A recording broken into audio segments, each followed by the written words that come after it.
Pastor Abhinay Darshan పేరులోనే అభినయం ఉంది కాబట్టి అతను బాగా అభినయించాడు, బాగా నటించాడు అని పోలీసులు తేల్చేస్తున్నారు. అభినయ్ దర్శన్ మీద అల్లూరు జిల్లా జీకే వీధి సమీపంలో జరిగినటువంటి దాడి పూర్తిగా స్క్రిప్టెడ్. ఆయన దాడి అంతా కల్పితం. కొంతమందికి డబ్బులు ఇచ్చి ఆయన మీద దాడి చేసినట్టుగా చిత్రీకరించి దాని ద్వారా సోషల్ మీడియాలో ప్రచారం చేసుకుని సానుభూతి కోసం ప్రయత్నం చేశారు అంటూ అధికారికంగా నిర్ధారించారు.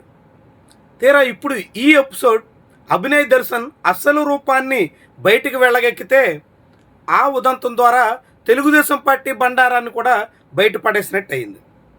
ఆంధ్రప్రదేశ్ రాజకీయాల్లో ఇటీవల ఒక కొత్త ట్రెండ్ చూస్తున్నాం. గతంలో రాష్ట్రంలో ఏం జరిగినా అన్నిటికీ అధికార పక్షమే కారణం అనే ఆరోపణలు వెంటనే వచ్చేవి.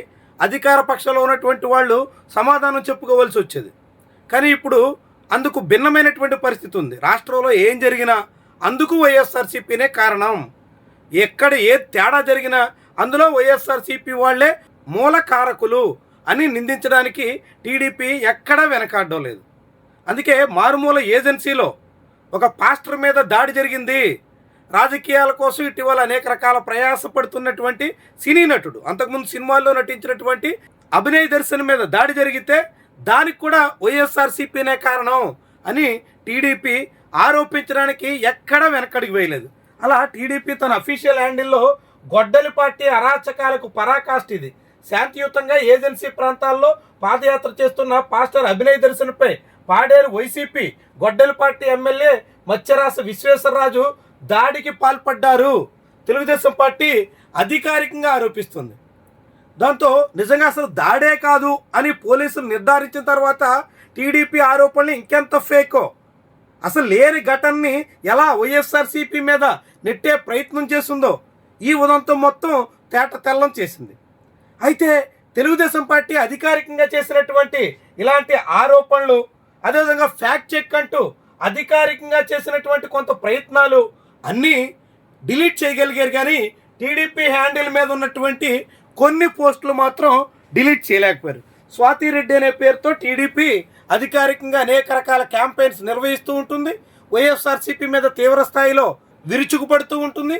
అలాంటి హ్యాండిల్లో చూడండి, పాస్టర్ అభినయ్ దర్శన్పై పాడేరు వైసీపీ ఎమ్మెల్యే మత్స్యలింగం దాడి, ఎమ్మెల్యే మత్స్యలింగంపై అభినయ్ దర్శన్ అడ్వకేట్ తీవ్ర ఆరోపణలు. ఇది పోస్ట్. ఎప్పుడిది? నిన్న చూడండి ఎప్పుడు పోస్ట్ చేశారు, 18 మే 21 8 గంటలకు. అంటే మే 18వ తారీఖు రాత్రి 9 గంటలకే. అంటే ఎలాంటి ఆరోపణలు వైఎస్ఆర్సీపీ మీద నెపం నెట్టడానికి ప్రయత్నం చేశారో, ఎలా ఆరోపణ చేస్తూ వైఎస్ఆర్సీపీని నిందించడానికి పూనుకున్నారు, ఏ రీతిన ఒక ఘటన జరిగితే అదంతా వైఎస్ఆర్సీపీ మీద నెట్టేసేయడానికి ప్రయత్నిస్తున్నారో ఈ ఉదంతం మనకి చాటుతోంది. రాష్ట్రంలో తిరుమలలో ఏదో ఘటన జరిగిందంటే వైఎస్ఆర్సీపీనే కారణం. టీడీపీ నేతల ఇళ్లలో కల్తీ మద్యం దొరికితే వైఎస్ఆర్సీపీనే కారణం. ఎక్కడ ఏది జరిగినా వైఎస్ఆర్సీపీనే అని చెప్పే ప్రయత్నంలో టీడీపీ బోల్తా పడ్డట్టుగా భావించాల్సి ఉంటుంది. ఈ అభినయ్ దర్శన్ మీద దాడి జరిగిందంటూ చిత్రీకరించినటువంటి ఎపిసోడ్లో అభినయ్ దర్శన్ పరువు ఎంత పోయిందో, అతగాడి అసలు గుట్టు ఎలా రట్టయిందో ఒక భాగం అయితే, తెలుగుదేశం పార్టీ తీరు కూడా తేట తెల్లమైందని మాత్రం చెప్పొచ్చు. టీడీపీ కూడా ఎలా ఒక ఘటనని పూర్తిగా విచారణ వాస్తవాలు బయటకు రాకముందే వైఎస్ఆర్సీపీ మీద నెట్టేస్తుందో, గొడ్డలి పార్టీ అంటూ ఆ పార్టీని నిందించడానికి ప్రయత్నం చేస్తుందో, ఆ మొత్తం వ్యవహారాన్ని మరొకరి మెడకు చుట్టి చేతులు దులుపుకోవాలని చూస్తుందో, అధికారంలో ఉండి ఎంత బాధ్యతారాహిత్యంగా సాగుతుందో స్పష్టం చేస్తున్నట్టుగా ఈ ఉదంతం మనకి అర్థమయ్యేలా చెప్తుంది. మరి ఇలా ఎంతకాలం? 2 ఏళ్ళు అయ్యింది. ఎక్కడ ఏది జరిగినా ఇంకా వైఎస్ఆర్సీపీనే, ఎక్కడ ఎలాంటి ఉదంతం వెలుగులోకి వచ్చినా ఇంకా వైఎస్ఆర్సీపీనే అనేటంత రీతిలో కాలం నెట్టుకొద్దామంటే అది నడిచేనా? అది ఎన్నాళ్ళు నడిచేను? జనం ఎలా రిసీవ్ చేసుకుంటారు, ఎలా దాన్ని హర్షిస్తారు? ఒకసారి అధికార పక్షం సమీక్ష చేసుకోవాల్సినటువంటి బాధ్యత ఉంటుంది. ఇలాంటి పరిస్థితి ఇదే తీరున ఎల్లకాలం సాగిపోదామనుకుంటే ప్రతిసారి ప్రతి సందర్భాన్ని వేరే ఎవరి మీదో నెపనెట్టి చేతులు దులుపుకుందామనుకుంటే అది బూమరాంగ్ అవుతుంది, అది బెడిసి కొడుతుంది, చుట్టు తిరిగి మన మెడకే చుట్టుకుంటుంది. అని అభినయ దర్శన్ ఉదంతో తెలుగుదేశం పార్టీకి నేర్పుతున్నటువంటి పాఠం. మరి ఆ పాఠాన్ని చంద్రబాబు అండకో నేర్చుకుంటారా?